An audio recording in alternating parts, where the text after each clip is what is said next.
Hey, this is Debbie at Vapewares. So we want to say we appreciate your purchase and your business, and we want to give you a quick tutorial to show you how to use the kit that you have received. First of all, this is your kit, and we all know what it looks like inside. You've got some pockets here to hold all of your stuff. Why they make these upside down, I have no idea. Why they go in different directions. Seems crazy to me, but that's how they're made. First of all, you've got your charger and charging cable. Obviously, this is a USB cable. This is your wall charger. Just insert your cable here, flip up your power. You will screw on your battery here.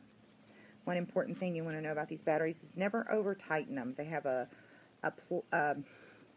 button right in the center of the connection, and it can get stuck.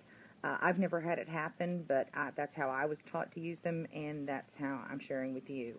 When you do plug in your battery, these batteries have been pre-charged in the kits that you've received, so you won't need to do any special charging.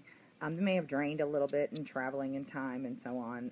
May charge up some. But this light will be red as the battery is charging, and it will turn green when the battery is fully charged.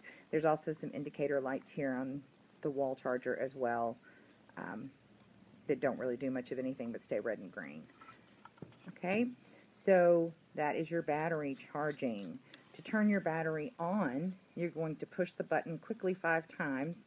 That is also how you will turn it off. So 1, 2, 3, 4, 5, and the battery is on. Again, you'll push it 5 times quickly to turn the battery off. When it is off, 1, 2, 3, 4, 5, you could throw it in your purse, although I really don't recommend it. You should always keep it in your carrying case.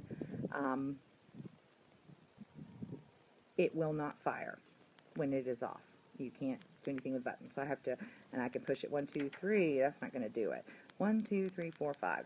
Going to turn it back on. I'm going to turn it off for now while I'm doing this video. 1, 2, 3, 4, 5. Okay, it's off. So that's how you turn your battery on and off. This is the CE4 or CE6 tank. They both look very, very similar, and we have both out there. I'm going to show you how to use this tank today, how to connect it to your battery, how to fill it with e-liquid, and they're both very, very similar, so I'm just going to do this one tank today.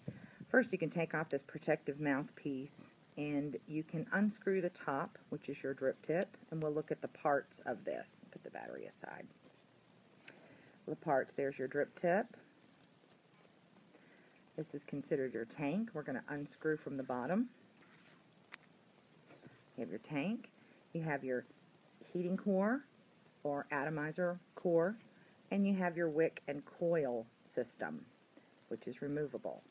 Okay, so that's what we have, and when this has served its time and needs to be replaced, and you put in an order with Vapewares.com, we'll send you a new one.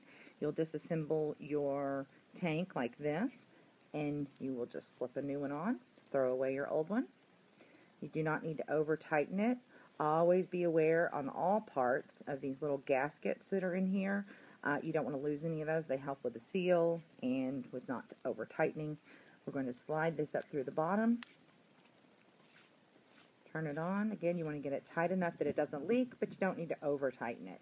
And then your drip tip, and this is important, your drip tip slides in and then threads. And you turn and tighten that. Again, getting it tight enough that it won't leak, but not over tightened. And that's how you would change a coil on your tank.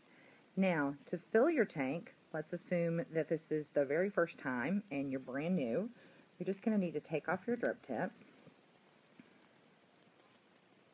by turning and then pulling it out. Using the needle bottle that was provided, put in your juice. You can also do this with the dropper bottle. It takes a little bit more technique, but it's not difficult. It's not brain surgery. You can do it. Needle bottle is just a really nice, convenient thing to have. So we will take our needle bottle. We will tilt the tank, slide our needle bottle in along the side of the white gasket, and we will fill to the 1.6 milliliter line. Your tank always performs better when it's full. You do not want to overfill it, and you don't ever want to let it get too low. These wicks are taking the liquid and pulling it up to the core, which is providing the connection system gives you vapor. So the lower you are, the harder the wicks are having to work, and they just won't perform the same. So if you start getting low, if you get down, excuse me, to 0.4 or so, just go ahead and fill it back up. So this is the first time we've ever filled it, so we're going to slide down the side, like I said, fill to 1.6, and for this time and this time only, you are going to put 1 drop in that center hole there that you see. Just 1 drop of liquid. Then you're going to let the tank sit for about 10 or 15 seconds. You could even twirl it with your drip tip on to get the liquid moving around in there. On a normal day, when you are refilling your tank, what you're trying to do by tilting is to avoid the center hole. The only reason we put the drop in there the first time was to moisten it because it's never been used before. It hasn't wicked yet, and it can cause it to burn. So I think we've got it. So if we filled it up, we're going to push back down and then turn. And that is your CE4 CE6 tank and how to fill it. I'm going to move it to the side. I'm going to show you one other thing on your batteries. You want to clean and maintain your batteries on a regular basis, and the way to do that, the best way to do it, is take a Q-tip. I dab it in a little rubbing alcohol. You could also use vodka, Everclear, or any kind of grain alcohol, clear alcohol. Dab it in a little bit of alcohol. You want to take it and you just want to ever so gently go around the edges and clean those interior threads. And then I put mine down with the button turned off, and I clean these exterior threads as well.